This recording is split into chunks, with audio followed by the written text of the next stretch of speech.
എന്നോ ഞാൻ എൻ്റെ മുറ്റത്തോരത്തെത്ത പുന്നാരിച്ചൊരു മുല്ല നട്ടു.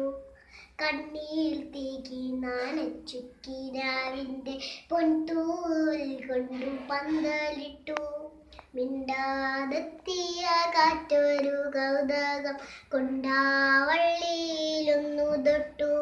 രണ്ടാം നാളിൻ്റെ ജീവനമുത്താവാൻ എന്നെ വന്നു കണ്ടു.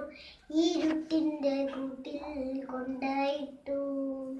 വളയിട്ട കൈകൂട്ടിപ്പാടുന്ന തത്തമ്മ കിളിയുടെ പാട്ടൊന്നു കേട്ടില്ല ഞാൻ. വണ്ണത്തിക്കുള്ളിൽ നണ്ണാരക്കണ്ണനും വണ്ണപ്പം ചുട്ടുകൊടുത്തില്ല ഞാൻ. മാനത്തൂടി വേഗം മാലാകമാരത്തുമ്പേരമാല കോർത്തുമാല ലാണയിക്കാൻ മുല്ല പൂക്കളില്ല. എൻ്റെ കായൽ മുത്തും പൊന്നുമില്ല.